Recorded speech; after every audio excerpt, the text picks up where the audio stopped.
Hello everyone. My students ask me how to evolve as readers, how to be good readers, which book to pick up in the beginning and how to develop reading as a hobby. I often suggest them that they should pick up some historical reading, like it could be historical literature too. For example, I often suggest like they should read something about Lenin and his commandments. They should read Napoleon's letters or Karl Marx. And coming back to India, they should pick up Jawaharlal Nehru or Gandhi because we are discussing here today an excerpt from Jawaharlal Nehru's The Discovery of India titled "And Then Gandhi Came to India." So before getting into the extract, we should know a little bit of Jawaharlal Nehru as a person and as a writer. Everyone knows he was the first Prime Minister of India and how active he was in the freedom movement. Apart from that, he was highly qualified in London. Most of the students don't know that he was educated in Cambridge University and most of his life or youth was spent in London. And then when he came back to India, he had that internationalistic outlook. He was a Marxist in approach. So he couldn't immediately pick up with the happenings in India. He knew that he should be totally involved in the freedom struggle, but then he had the difficulty of picking up some norm or some kind of a lifestyle to get into the minds of the people, to get into the hearts of the people.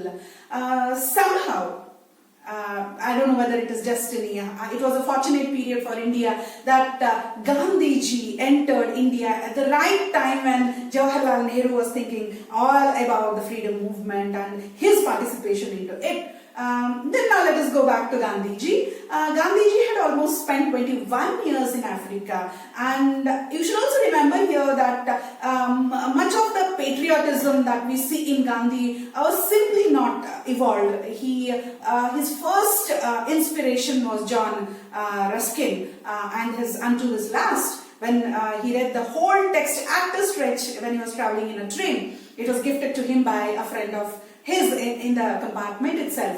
So he knew that whatever is written in Unto This Last by Ruskin applies almost 99% to the happenings in India.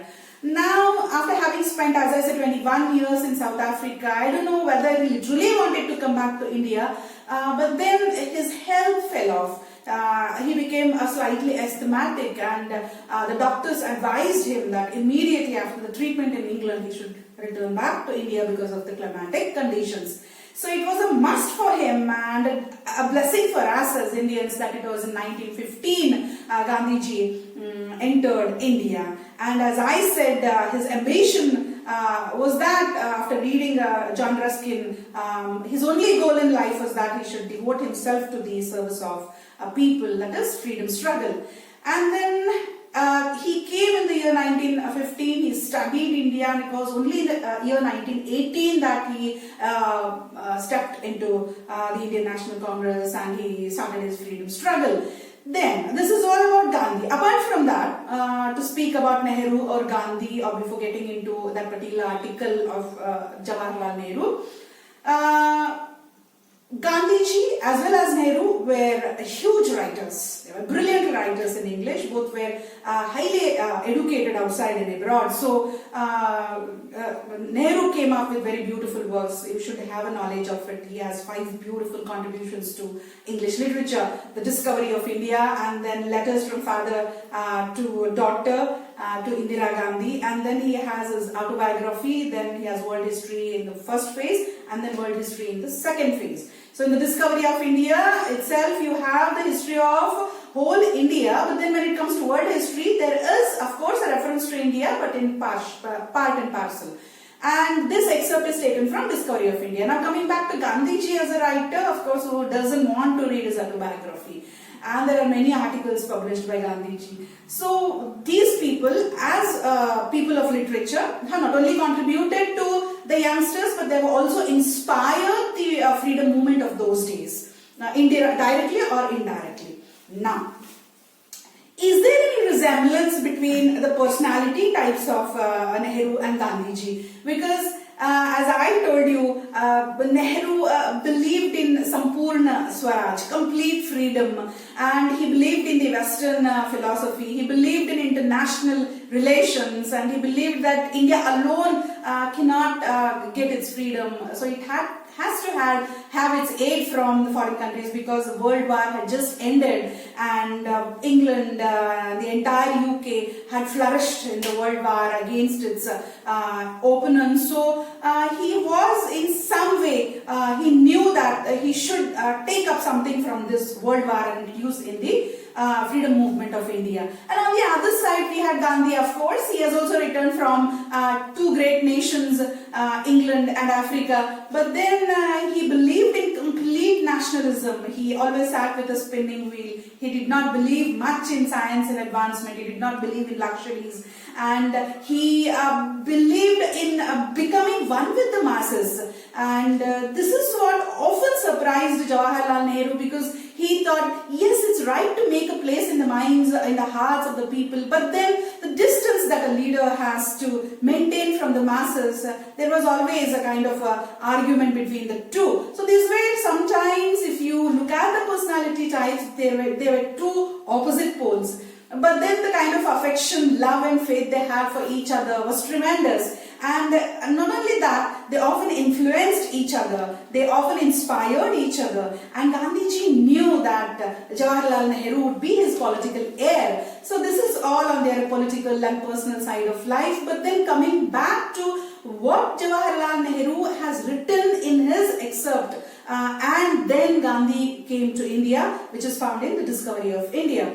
Now, when Gandhiji came, as I said, in 1918, the World War had ended, and there was people were expecting that soon after the League of Nations there would be peace in almost all the countries, but then it was not so with India. There was martial law in Punjab, there was legislative repression in India, and now that England had suffered huge debt during the World War I, it had to recover it from its colonies, and this is how the poverty of India after the poverty level of India after the First World War was tremendously increasing.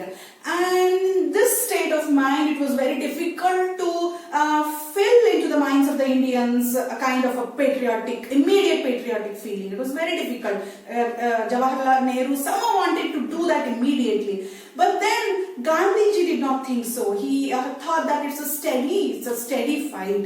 It cannot be immediately absorbed. It cannot be immediately attained like that. Now, from 1918 onwards, he had many big challenges in front of him. And now, initially what challenges he had? On one side, there was the fearlessness of the Indian people, and on the other side, people were suffering from illiteracy, and other side, people had to believe in the truth that Gandhiji was going to tell them. So, fearlessness and truth.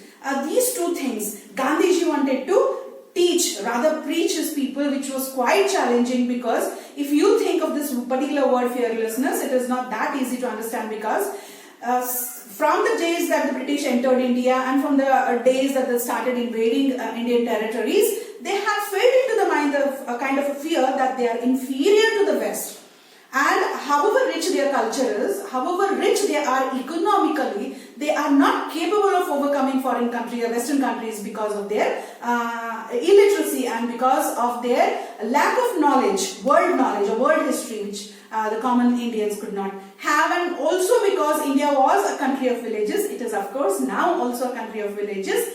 And since it is a country of villages, it cannot overtake the urban mindset or the urban style of British, which they had already started imposing on the nook and corners of India. So this was a kind of a challenge for Gandhiji. It was not easy to pick that fear and throw it off. But then his first struggle was to fight against this fearlessness of the people. And second, he wanted to tell the people truth. There is one absolute truth in this world, that ultimately the good will overtake the evil, and the good will survive, and the good will win, and the good will be the most superior power in the world.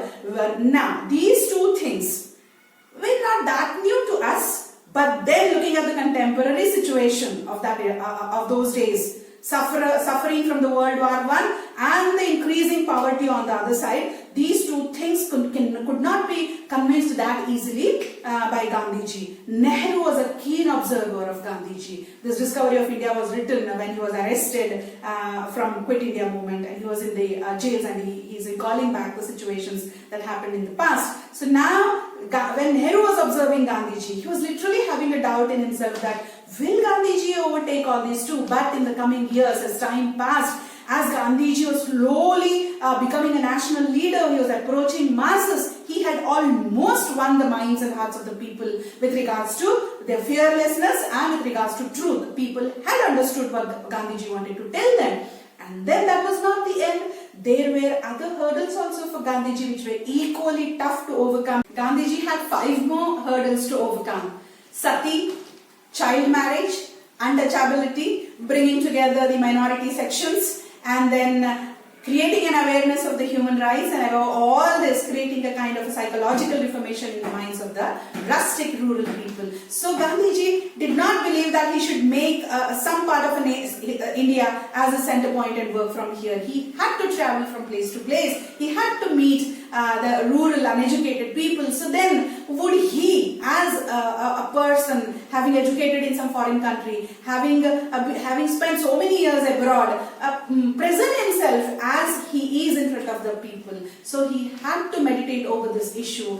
He worked on himself. Then, as we all know, that it was his principle: first on yourself and then preach it. So this is how he started. He gave away all his property. He said goodbye to his wealth, and then he gave away most of his comforts, luxuries. Then he wore very meager clothes, and then he started eating very less, hardly a few things in a day. And then it was almost a kind of a starving, I should say. And then he started walking bare feet with a stick in his hand, with a watch in his hand, nothing else.